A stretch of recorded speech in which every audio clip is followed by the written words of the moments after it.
안녕하십니까. 최첨단의 성형 지식을 전달하는 은하성형외과 전인철 원장입니다. 오늘은 역시 환자분 실제 사례를 갖고 이야기를 할 텐데, 일단 이분은 남자분이고 자연유착 쌍꺼풀 수술을 했고 지방이식까지 했는데, 사실 뭐 남자 눈성형이나 지방이식 얘기를 하려는 게 아니라 어떻게 보면 눈의 밸런스, 구조 비대칭인 거죠. 구조가 아예 비대칭이기 때문에 밸런스를 맞추는, 약간 저울이라고 생각을 하시면 돼요. 저울이 이제 구조적으로 한쪽이 무겁게 돼 있는데, 그거를 조심조심 모래 하나씩 이렇게 해갖고 딱 맞추는 상태를 만드는 게 눈성형할 때 가장 좋은 결과를 낳게 돼요. 가끔 착각하는 분들도 있는데, 한눈 한눈을 이쁘게 하면 되는 게 아니라, 그렇게 되면은 한쪽만 보면 내가 분명히 이쁘게 했는데 밸런스가 깨져서 한쪽이 갑자기 두꺼워진다든지, 갑자기 없던 안검하수가 생긴다든지, 이게 뭐 헤링 법칙이라고도 알려져도 있는데, 헤링 법칙은 어떻게 보면 조금 더 좁은 범위의 얘기고, 헤링 법칙까지 가지 않더라도 약간의 비대칭이나 밸런스가 깨졌을 때 안 좋은 결과가 너무 쉽게 나오는 경우들이 눈성형에선 굉장히 많습니다. 그래서 그 구조 비대칭을 어떻게 극복을 하고 어떤 식으로 회복을 하느냐에 대한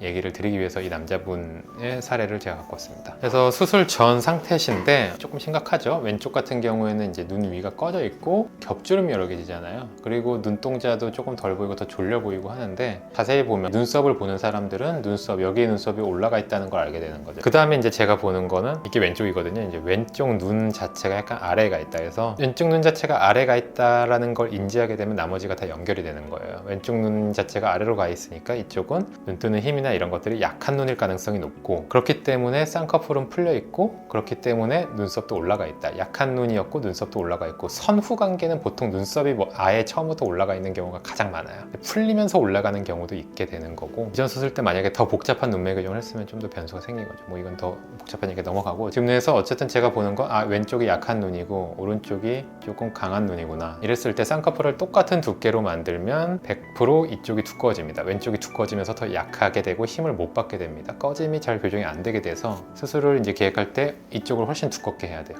이쪽은 그거보단 얇게 해야 되고, 그 다음에 이쪽을 최대한 누른다는 느낌으로 수술해야 됩니다. 지방 이식을 해서 얇은 쌍꺼풀을 더 얇게 눌러놔야 밸런스가 잡히면서 비슷해지는 그런 결과죠. 그러면은 붓기가 있을 때 어떻게 됐냐, 제가 이제 그렇게 수술을 했고 7일째 딱 왔어요. 이렇게 됐죠. 오른쪽이 엄청 두껍죠. 오른쪽이 엄청 두꺼워서 이거 망했다 라고 누군가는 생각할 수도 있지만, 환자분도 조금 당황을 하죠. 은하성형외과에서 수술하면 일주일째 대칭 맞는다고 들었는데 저 왜 이런가요? 오른쪽 왜 이런가? 왜 이렇게 두껍나요? 충혈된 거는 뭐 어쩔 수 없다. 이건 넘어가고 2-3주 지나면 없어질 거고요. 근데 오른쪽과 왼쪽의 쌍꺼풀 두께를 일단 가장 신경을 우리가 써야 되는 건데, 왼쪽에 비해서 일주일째 오른쪽이 확연히 두껍습니다. 하지만 아까 제가 얘기했죠. 오른쪽은 강한 눈이고 점점 묻히는 눈, 얇아지는 눈이고, 왼쪽은 약한 눈이고 눈썹도 올라가면서 점점 두꺼워지고 약해지는 눈이다. 그래서 이런 식으로 일단 맞춰 놓은 겁니다. 이런 식으로 맞춰 놓으면 이제 나중에 2달 차째 보면 이제 여기까지 맞춰지는 거죠. 아까 이쪽은 확 붓기가 빠지죠. 왜냐면 이쪽은 붓기가 늦게 빠질 이유가 없어요. 눈썹이 내려와 있고 더 피부가 덮여져 있기 때문에 두껍게 해도 아무런 문제 없이 낮아지는데, 이쪽은 아까 정도로 얇게 했으니 망정이지, 만약에 이쪽이랑 비슷하게 했거나 큰 차이가 안 나게 했으면 이쪽이 뭔가 지금 2달째만 돼도 더 두꺼웠을 거예요. 근데 밸런스가 이렇게 맞아지는 모습이 되는 거죠. 지방이식도 이제 잘 생착이 되면서 라인을 얇게 잡히는데 도움이 되게 하고, 이제 지방이식은 그러니까 두 가지 역할이에요. 눈이 꺼짐을 교정하는 역할도 되지만, 이렇게 쌍꺼풀에서 이쪽에는 지방을 거의 안 넣겠죠. 늘 필요가 없으니까. 근데 이쪽 같은 데서 눈 위가 꺼지면서 쌍꺼풀이 밸런스가 깨지는 걸 방지하기 위한 그런 밸런스 맞추기, 저울의 균형을 맞추는 용도로 지방이식을 사용한 거죠. 그래서 자연유착과 지방이식으로 밸런스를 2달째만 돼도 이렇게, 1주째와 차이가 아까 느껴지죠?